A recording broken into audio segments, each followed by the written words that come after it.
Omkar, welcome to the show. Hey, thanks, Jamie. Thank you. Thanks a lot. Developing your own battery cell is hard. It's not easy. A phrase commonly used for sure, and one that today's guest highlights. Omkar Nadgauda joins me, who's the Chief Operations Officer at EnPower Inc., who interestingly have the largest cell manufacturing capacity of any US-based startup. I helped Omkar join EnPower Inc. last year, so it was a real pleasure to welcome him to the show. We hope you enjoy. For the benefit of all our watchers and listeners, I want to talk about how we initially started talking, like back end of 2023.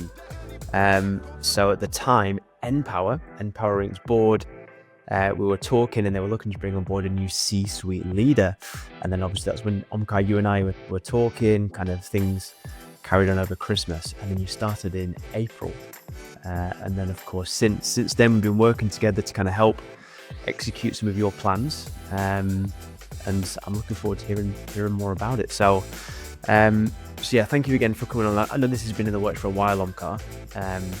So for the benefit of our listeners, talk us through why you joined EnPower in the first place. Interesting. The reason why I joined EnPower, Jamie, is particularly because it's a US-based cell development company. EnPower is not necessarily just getting technology from outside and trying to make cells here or battery packs here. They are innately a US-owned, US-built company who has their R&D here in Indianapolis, center of US. And we are using our patented technologies to develop the next generation of electrodes that will be built into next generation of cells and that go to different industries. So that's something that enticed me to join EnPower, because whenever you are going to talk about the innovative powers of US, it's always going to be a good place to be in. Good stuff. And hopefully I sold the opportunity well also. Yes, you helped a lot. I think it was 2023, probably around October or November. I was on LinkedIn. I see your post and I'm like, well, maybe I fit the background that you're asking for. And then I applied, and then one thing led to another. And April 2024, I was on site. So something that surprised me was, please confirm this if this is true or not, that EnPower have the largest cell manufacturing capacity of any US-based startup, which I just thought was crazy. I don't think it's crazy. I think there is truth to it. Now the gigawatt hours, you can measure it based on like what chemistry and cells you are making. But we are here in the center of US in Indianapolis, and we have a 96,000 square feet facility, out of which 26,000 square feet is straight dry room, which is maintained at -40 dew point, and it can go lower if we want to.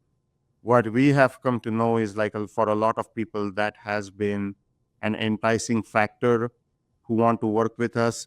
At the same time, it's also a challenging factor for a lot of people to put a facility like this in anywhere in the US. So we are in this unique position where apart from R&D, we also do have big mixers, production level mixers and coaters. And then we have dry room, which is a functioning dry room itself. Because of the timing, so we're recording this the week of Trump coming into power. So we're going to talk about kind of what that means, and predictions, obviously super hard to predict. But before we do, something that's been a big talking point over recent years is investment in the space, and certainly something that requires a lot of capital. Why it's so capital intensive is cell and electrode manufacturing. So can you help, I guess, talk us through why cell and electrode manufacturing does require so much capital to get going? Absolutely, right. So the cell manufacturing in itself, when it comes to lithium ion, is a next generation technology manufacturing. You can consider that. So whenever there is a technology involved, the prices definitely are going to be a little bit higher. That's where the capex is coming from. Add to that, a lot of these chemistries, we cannot just try to build them out in the open or normal environment. So now we have to provide them the dry room infrastructure, which has a cost in itself. Those two combined with the quality aspect of it, because in this industry, our quality is our customer's safety. So we have to maintain high quality. That brings its own challenges to build the equipment such that every product that we make on that equipment is high quality. When you add those three factors, you start seeing that the cost just starts going up when you're thinking about capex. Add to that one thing that very few people realize quickly is the opex cost is high as well, because the materials are not cheap. The materials are costly. Some of those materials are not even made where you are, so you have to haul them around the world. All those costs starts adding up, and that's where the whole costly part of this business comes into picture. So it's not just the capex part of it, but it's also opex part. We talked before about the lack of capacity when it comes to cell manufacturing in the US. In terms of why that is the case, do you think being so capital intensive is the main reason? Are there any other reasons why it just hasn't quite taken off yet? It is capital intensive is one reason, but Jamie, I'm going to say a statement here. Developing your own cell is hard. It's not easy. Okay. And for a lot of people who are not really trying to uh, gauge that cell development aspect from it and understand the importance of having your own IP and your own development team, they are only looking at it from, let's just put a facility here where we can bring a cell from outside, we can assemble a cell into a battery pack, and then we can sell it outside as a US made. A lot of people got into that thought process that we can get technology from outside, start building, and then we can just develop our own knowledge as we go. The idea is good, but the idea doesn't really materialize, because at the end of the day, your basic block of your battery or your energy is the chemistry, electrode, and cell. So unless you immerse yourself in understanding those and manufacturing those, it's not going to work where you just get technology from outside and try to make it work. The reason why people try to do it is because that's the fastest way to market. By doing that, you eliminate the cell development time that you're going to need, and then you just go, you get the technology, buy the technology from outside, build it into packs, and put it into cars or put it into wherever you want to. So the time to market is reduced considerably, but it's not a long-term fix. We are seeing it over and over and over again globally, that people who try to bring technology from outside and make it and go to the market, the success rate is not high.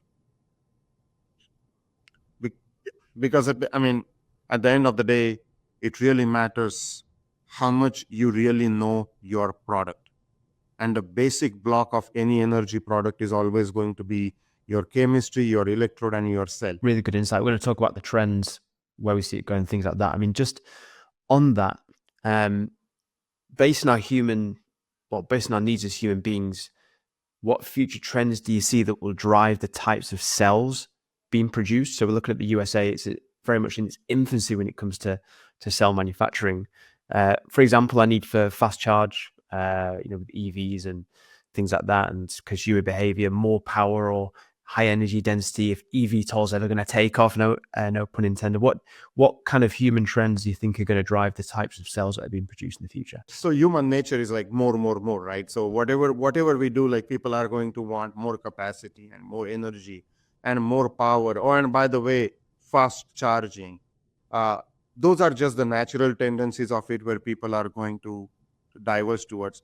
But I think there are two trends that I don't want to get into the whole more part of it, but the two trends that are going to start coming higher and higher, where we are playing, is number one, it's safe. There is still margin for safety of these cells. Every now and then, even with that advancement and even with this industry, at least in US, being probably 15, 20 years overrun or mature, we are seeing that there are fires all over the world.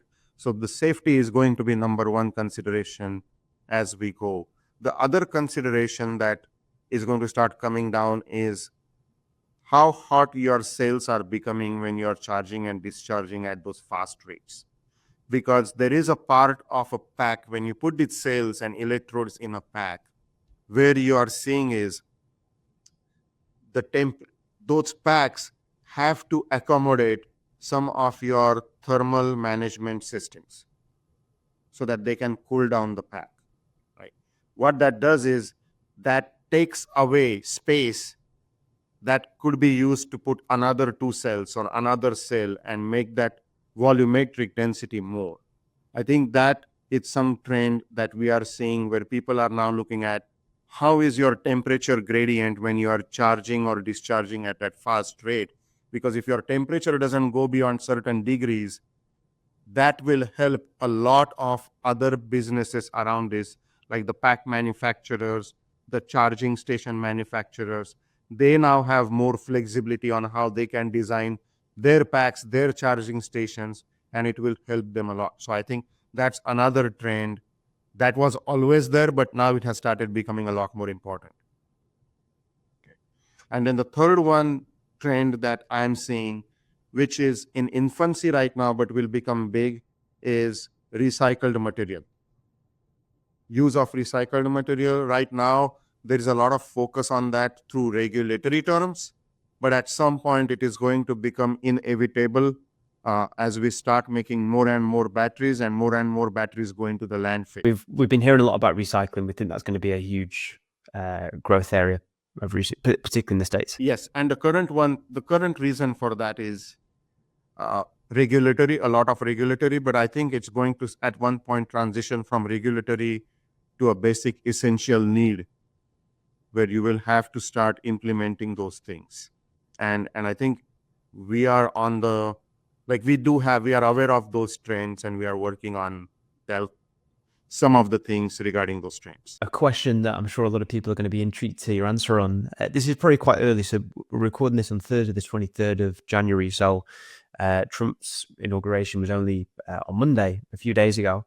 So we need to wait for the dust to settle. But from EnPower's perspective and your perspective, what does the administration change mean for your plans? It's very hard to tell, right? I mean, it's been a Monday. There has been some statements made before that might feel like one way or the other, but it's just Monday. For EnPower itself, I think we really fit good into the entire aspect of US built, US owned battery company.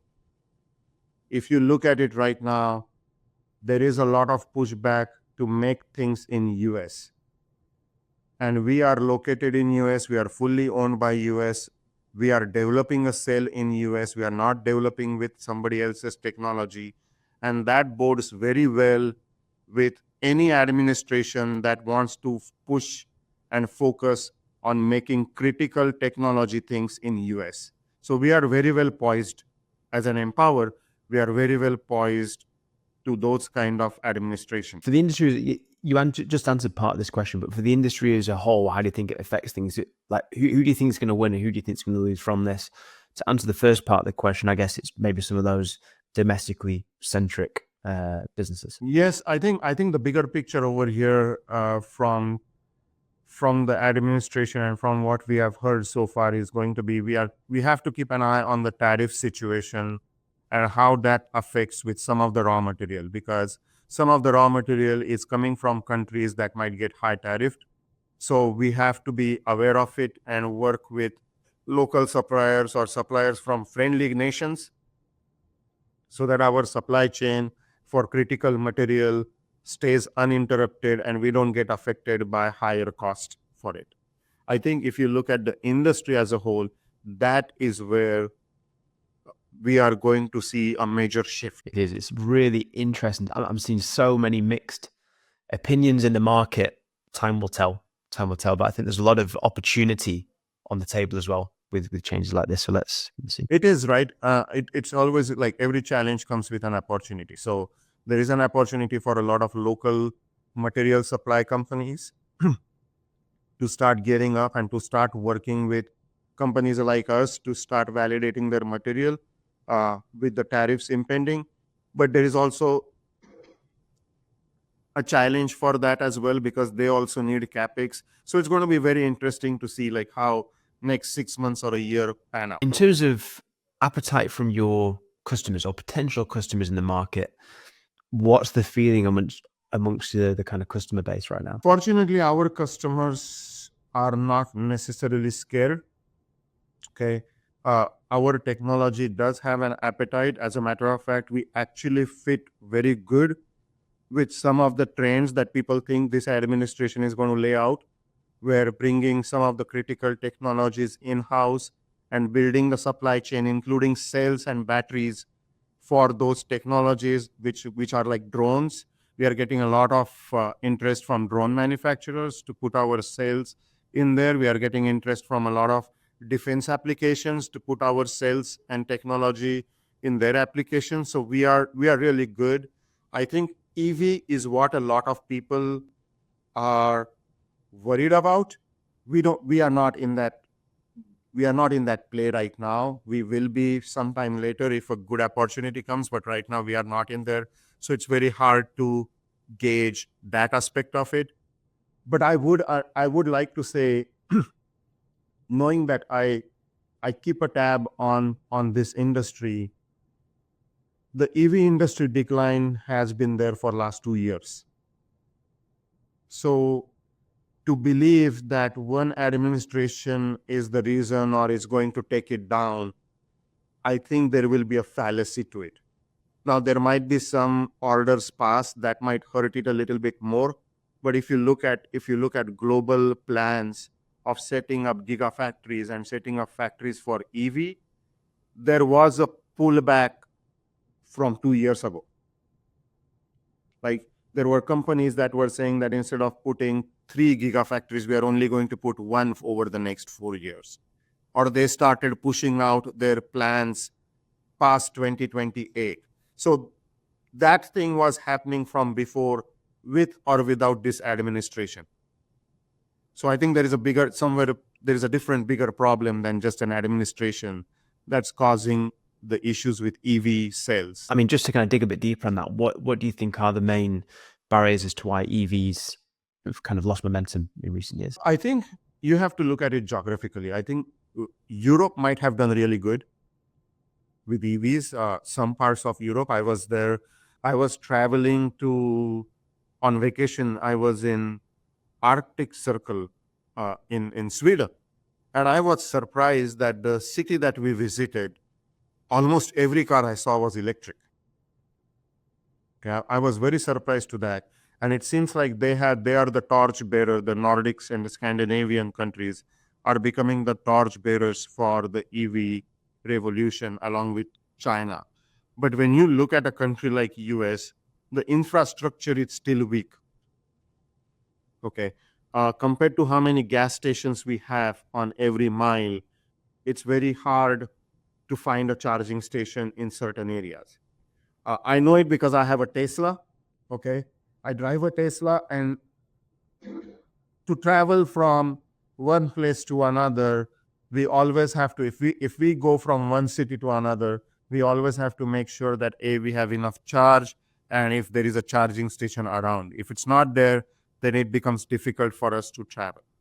And I think if you look at the traveling habit of Americans, it's very usual or general for a person to travel hundreds of miles every day for work.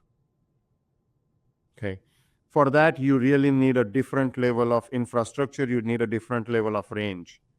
And that's when the adaptability will start. Right now, all the Teslas that you're seeing are more for city driving, but all those people will have another car in case they need to go from one state to another. I was going to put you on the spot and ask if you did drive an EV, but thankfully you've already said so. I don't drive a car here because I don't need to in Barcelona. But whenever we do rent a car, we try to get an electric one. But when I had a car back in the UK, I was kind of deliberating what I was going to get, and I didn't get an EV because the price just did not make sense. It was too expensive for what you would get versus a normal combustion engine. So yeah, I mean, hopefully, particularly here, what I'm seeing just from observing is there's way more electric vehicles on the road, particularly more hybrids, but certainly a lot of electric vehicles. So just from observing over the past few years, there has been a growth, but let's just hope it continues. But interesting, you mentioned different customer bases there, or application areas like drone and defense is there's some appetite there. For 2025, what excites you the most? And also beyond that, what excites you the most in terms of what's going on at EnPower? What excites us the most right now is if you follow our LinkedIn, you would have seen like we have started sending our technological samples to the customers, and we have started getting a lot more positive feedback from a couple of customers, to be honest with you. Like, and that kind of excites me because when you get the validation from the customer that tells you that whatever you are doing or whatever you were doing for so long is what the market needs, and now we need to develop based on that platform. We need to start developing more and start getting more production level contracts with them, and at the same time go to more customers in different industries and start getting that traction going, because that's ultimately is what's going to get our name out there and establish as a technologically innovative, safe brand. So that's what excites me about 2025. I think so far in 2024, we put our head down and we grind it out. We made our cell. We mastered our patent technology. We made sales based out of it. And then at the end of 2024, we started delivering those cells to our customers, our electrodes to our customers. And now we are seeing the positive feedback that we are getting and the request to develop more sales along with those customers. And that's just going to continue. This is just the beginning, and that's just going to continue as we go. Great to hear, and good luck as well. What concerns you most about 2025? What concerns me most about 2025 is the industry or overall people getting caught in different narratives, okay, and making decisions based on that. I think somewhere we as an industry, we are good, we are strong, there are investors in this, there are very smart people over here, but at the end of the day, we are also susceptible to the war of narratives, okay. And the concern is that one of the narratives takes up, which is anti-industry, and then that becomes a full-blown reality for powerful people, and we have to then go through another valley, right? Because over the time, this industry has gone up and down, but it's like a stock market. Even in up and down, it's always going up compared to 10 years, and I would like that to continue, but that's the concern. The second concern is always going to be the raw material supply chain and how the tariffs are going to hurt or help us, because even now, some of the critical components for all the people around the world who are in this industry come from countries that might get heavily tariffed. The tariff and kind of local supply chain element is something that would be really interesting to watch over the next 12 months. Omkar, we've reached the point of the podcast where we have a few questions from the community. So we kind of announced earlier this week that you're coming onto the show, and we've got a few questions here for you. So, with all of the Gigafactory plans in the USA, how will they now be affected by now that Trump is in power? I don't think they are being affected because Trump is in power. I think if you follow the news and if you follow the industry, this started probably 13 months ago, that people have started pushing out their Gigafactory plans. So A, either they knew that Trump is going to win 13 months ago, or B, there is another trend like we talked about when it comes to EV that people are seeing, where they started saying, okay, we are going to start pushing out the Gigafactories. So I don't think it's an administration-based decision that we will see as much as what we were seeing year and a half ago, where people had started delaying their Gigafactory, or instead of 4, we are only going to build 1. And it's a global thing. Like you saw that in US, you also saw that in Europe, right? Companies like PowerCo, they decided, or Volkswagen, they decided that they are going to change some of their Gigafactory plans. Over here, you look at Ford, SK, GM, there are news out there that we are going to delay our Gigafactory plan, or instead of 4, we are only going to build 3. Those news started a long time ago. So I don't know, we can relate that to this administration. But now, probably a year from now, we can really correlate what this administration has done and how the plans have shifted. Second question, you kind of answered this before, But this person has asked, how have current or potential customers been responding to Trump's? I would like to elaborate on that because I don't think I got the time. For us as EnPower, as especially not just the current administration, but the administration previously too, watching all the things that are going on and the geopolitics around two major wars that were going on in the world have shifted some of their critical components to be brought from offshore to inshore. And we actually fell well within line of what they were trying to do. So once those things started gearing up of bringing things from offshore to inshore, which the previous administration started as a countermeasure to the wars that were going on, and which is the major focus of Make in America for the current administration, we were actually in line with both those things, where we started getting a lot of interest from different manufacturers who were getting cells and electrodes and batteries from outside, and now they want us to build for them.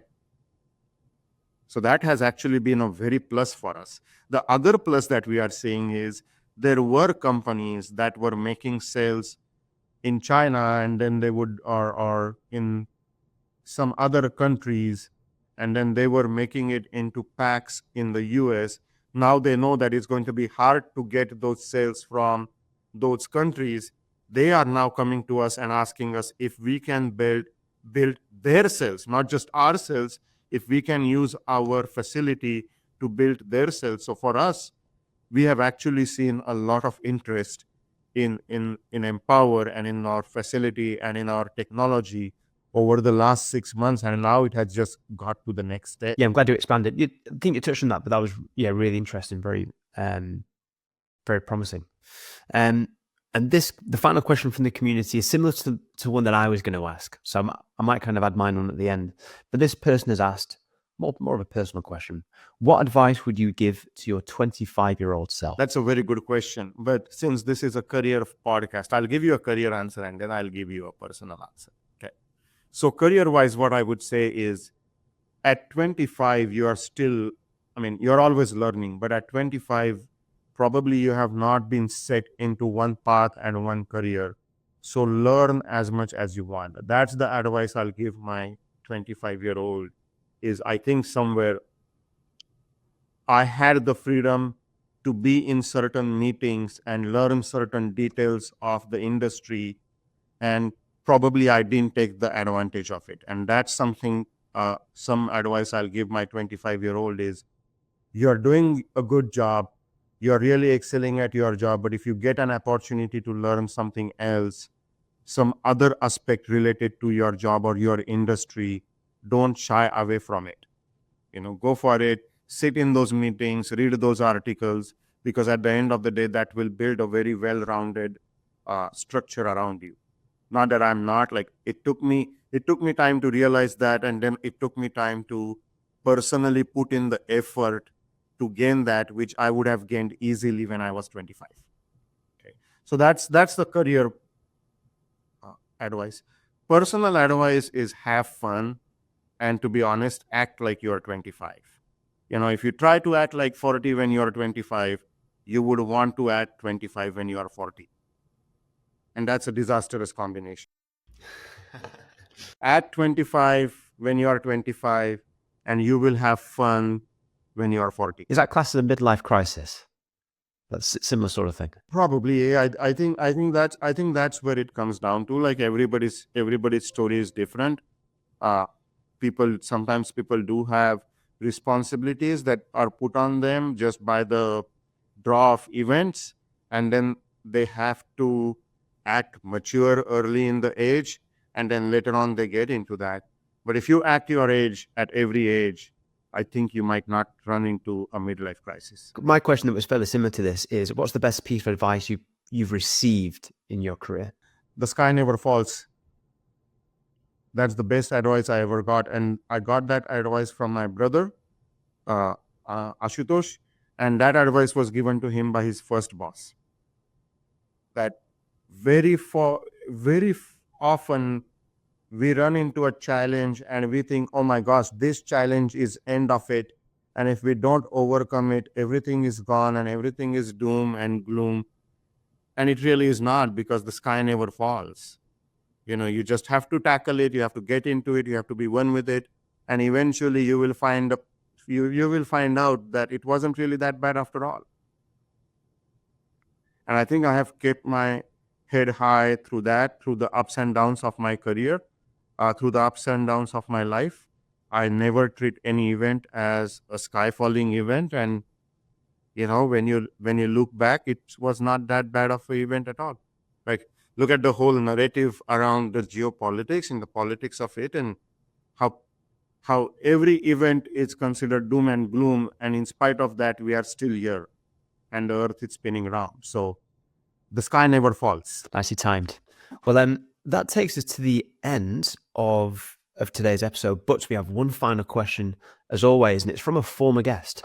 So you don't know who this is, of course. It's not from the previous episode, so you can't guess who it is. So it's completely anonymous. But this suits you quite nicely, actually. So, given your kind of US focus, so this person has asked: should Western or US companies compete with Chinese companies head on, or should they leverage their supply chain and manufacturing to succeed? This is a very hard question to answer, but I think it's an easy question to get. And the reason I'm going to say that is because currently, from the supply chain perspective, we have to leverage supply chain from countries, not just China, but from any country that is out there. We need to leverage their supply chain expertise to have the material to make what cells we are doing. Okay. Where I think we need to differentiate and compete with the Chinese is, as a US pertains to US, we need to go back to our innovative ways. I think somewhere we lost our innovative way, US as a whole, not just in battery industry or cell, and we became overly dependent on technology coming from outside, and we just leveraging that technology, leveraging that supply chain, and just making things here. And I think we need to shift back to being innovative again. That has been US's biggest strength for centuries, is the capitalism driven by innovation. And I think we need to go back to it. We need to go back to innovating cells, innovating electrodes, and then have a fair market competition. So that's given.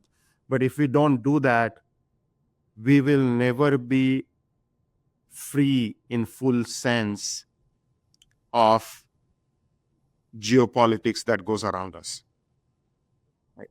Because as you see, a lot of different cells have started coming into a lot of different industries and a lot of different markets. Now they want energy, they want battery. The technology has started becoming critical. And if you don't own your own technology, you will never be free. Okay. And US is based on freedom.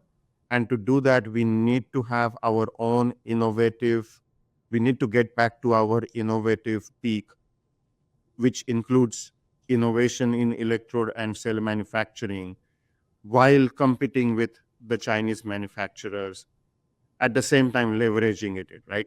Competition doesn't mean that you have to look at people as enemies. It's just competition. And I think that's what we need to do. What a great way to end. Omkar, it's been a real pleasure to finally get this done. So it's been a real pleasure to invite you onto the show today. Thank you again, and good luck for the year. It sounds like very promising times, and yeah, I'll catch up with you real soon. No problem. Thanks a lot for taking time. I know we were talking about it for a lot, but I'm also happy that finally we got a time to record this. Much appreciated. Thank you, Omkar. Thank you.